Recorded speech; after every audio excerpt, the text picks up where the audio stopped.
Hello friends, so very good afternoon. We are just transitioning from the morning to the afternoon, which means there is a lot of change happening, and it's also a time close to lunch. So let me start the day with first a confession. It's working? Okay, excuse me. Yeah, okay, so the topic which was given to me today was to make what is the tweak which we can make in this education system which can create a global impact. So usually when people introduce me, they say that I've been working with the United Nations on few projects, and then I've started few initiatives, but all this is looking good. But actually when people, next slide please. Yeah, so this is what people think which I'm doing, which is what is noticed, but what is unnoticed is this. Next slide. Yeah, next. Yeah. So this is what most MBAs do. So I did my MBA in UK, and this is what we do during the weekends. So it was not my day job, but it was a conservation to do during the weekend where we really learnt a lot. So which means that every small thing which we do goes on to a bigger impact. So I'm going to talk about the journey, how bringing all these small things together helped me to develop a social enterprise, which is now a partner with the United Nations, which helps students to get involved in social impact projects and also develop their skills. So it all starts from the personal pain point. Yes, next slide. Yeah, so yeah, you all know about MBAs. I'm not talking about those MBAs, but there are these MBAs called as the middle bench activists who don't belong to the first bench, who are very studious and good guys, but who also doesn't belong to the last benchers who are notorious and mischievous. There are these middle bench guys who don't fit into both the sides, who really struggle a lot in life, and I was one of those. So this was how my life was looking like. Why I'm saying is, yes, in Tamil they say பாதிக்கப்பட்டேன் நானே பாதிக்கப்பட்டேன். It was like I was one such maybe a student who was good, maybe outside the class. I was an outstanding student, which means I did a lot of things outside the class, but maybe not inside. So yeah, so this is what was happening. I was the college magazine editor. I did a lot of things, but somehow I lost my placement, and you know how people look at you when you don't get placed as per the norms, when you're not fitting into the norms. All these things were happening. Especially you have 4 people coming into your house and they ask what next, because in India there are only 4 jobs, right? There are only 4 options which people give to the children. You know what are those 4 options? Doctor? Yeah, next. Yeah. What is the third one? Another doctor and another engineer. So these are the 4 choices. So that was my scenario. So, wait. This is the crucial slide. We'll come back to that. So that was my scenario. And of course, things went on well. And of course, I was called back to the college to be the consultant. And I was also managing a software training and development center. So things all were going good. But something happened, a whole drastic change, whether positive or negative, happens when something like this happened. So there was a girl in my life. So I think now the talk is getting interested. But yeah, I'll go ahead. So this girl asked me some very interesting questions which I didn't have an answer. I couldn't say yes or no. So can you guess what those questions would be? Any guesses? Any guess? Someone asks you a question and you can't say either a yes or a no. Yeah, I'm hearing some answers. Yeah, this was the question. She asked me, it was a Sunday afternoon, guys, and she asked me, are you free? And then she assumed, okay, and then see that summa dhaan irukku enakku indha velaiya panni kudu. Okay, because she was involved in a very important project and she was doing a lot of things. And it was a Sunday afternoon. I was happily watching TV and she was asking all these questions. Now you would guess who this girl would be? Any idea? Yeah, it was my sister here. So sorry for breaking the suspense. Only sisters have such courage and they make all assumptions. And she directly dodges a complaint to the mom saying, he's idle only, he's not doing anything, he can help me out. So this was a very tough moment for me. So now I had only 2 choices. One is to go out and help, which brothers normally don't do. Self-respect kammi, but anyway I helped. Another choice is, if I am also busy like her, then things will be good. So she was doing a project about social responsibility of students. So she got a group of students who were solving some of the social problems, which means they go out on Sundays, they visit a place and they clean the place, they plant some tea saplings, they do all these kind of things. And I was doing what while I was a student, but this time I was not doing all such things. So then when she asked such questions, I too started it, and I started similar project in the company I was working for, and then we went on well. And in the process, I noticed something very different. So we were involved in social impact projects, but while we were doing all these things, our profits were increasing. That's where I found, yes, we have all these corporate social responsibility laws and other things, but that's where I found if we are doing something back to the society, it is coming back at a greater level. So that was one starting point to do something beyond the comfort zone. So next, next slide please. Yes, so this led to the next process.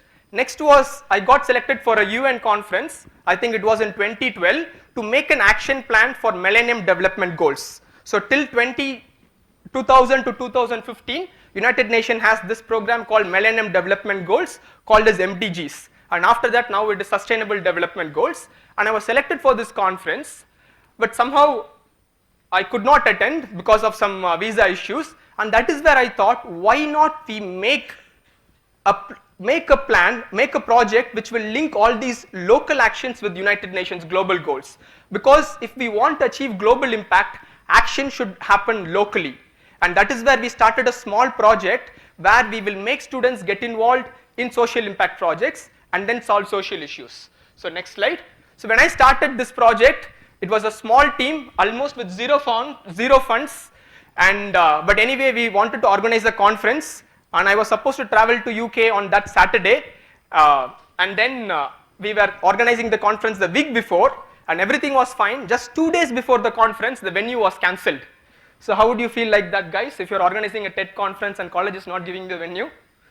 So it was that moment, and that is where I was on the road, and I shouted very loudly, very clearly, saying that I am not a dead fish to sail along the way. I am a live fish, I will reach the destiny however. And that evening we had a very small quick team meeting, and we said we will however organize the conference, we will spend our own money, we will get sponsors, and things turned well. One of my friend wanted to start his retail brand in our own city, and then he sponsored and we got some money, and it happened.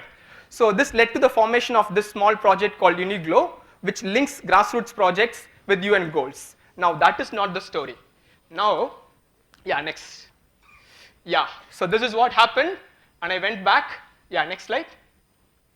Yes. So now this is where I realized that there is a lot of potential which every student, within every student, and if alone we provide a platform to implement that, then we can see a great change. Yes, next. So that is where we started with this process. We call that as Champions for Change, where we will train students on UN global goals, and we will train them on management tools, and then these management tools will be used to create social impact. Like Toyota calls it as Toyota business process model. So why not we come with a social business process model? So that is where this project came up, but it was a real tough game in UK, because in UK we have 130 other activities which students can get involved beyond curriculum. But still things flowed up. Next. And that is where already I had a different journey in my previous life in India, but when I finished my MBA in UK, again this somehow made me a social entrepreneur, because the university was not quiet. They were pondering on this plan, and they asked me to make a business plan out of it, and then they asked me to present it. So you know what, after MBA, if you get a job, then you are happy. But if you become a social entrepreneur, you are still happy, but you might not know when you are going to get your next penny. It's a real challenge. But that is where the road less taken led me to a lot of places. And this is the core which I want to come. What is that tweak we have to bring into the education system which can identify so many other MBAs out there? By MBA, I mean the middle bench activists out there, the students who have so much of talents out there. How can we make that happen? So this is just one case. So now with this one, we can replicate and scale. And that is what led to several other things. So even now, like there are a lot of students here who are doing a lot of activities beyond curriculum, beyond academics. and sometimes we don't realize the value of it, but it pays a lot and it comes a long way in our life. So this is what happened to me. So yeah, that is me clearing the pond, and this project led to the other things. And next time we had a very clear selection process and we had a very good team in UK, but also it helped me in a lot of other things. One of my goal was to give a presentation in the International Quality Circle conference in London, but I ended up being the keynote speaker just because I made this initiative. So, and also, yeah, next slide. Yeah, so this is a very standard process in University of Leicester, UK. Now we wanted to get it scaled in Indian organizations as well. Yes, next. I had a dream to watch a TED Talk live, but this happened. Yes, next. So I had a dream to visit United Nations, but just because I was getting involved in these projects, I got to be selected as a delegate to be a part of the United Nations World Program for Youth in prioritizing youth in post-2050 development plan. Yes, next. So this is what happened. So the moral of the story is, yeah, next. So the moral of the story is there is so much of other guys out there who are going unnoticed. So this is what we want to bring. So if alone we have a proper platform, because the motive of education is not just to solve problems, it's to create problem solvers. Business solves problem, but education creates problem solvers. But how do we create these problem solvers? Of course, all those theories will help us. I'm not sure where I'm using Potter's 5 forces, which I learned in my MBA, but all the skills and activities which I learned during the process really helps. And if we provide a platform for students to implement in a very small scale, they will understand they can solve problems. And if they can do it at a smaller level, then they can do it at a larger level. And this was the thought. And of course, when you have a good thought, and of course people say it, and I realized it, when your thought is noble and when there is a good vision, nature will take care and nature will nurture, things all will happen and things go beyond our capabilities. Then it happened. So then Uniglow had its own growth and it had its own partnership with the United Nations, and we came up with a structured training program which will help students to get involved in these projects and also replicate and scale.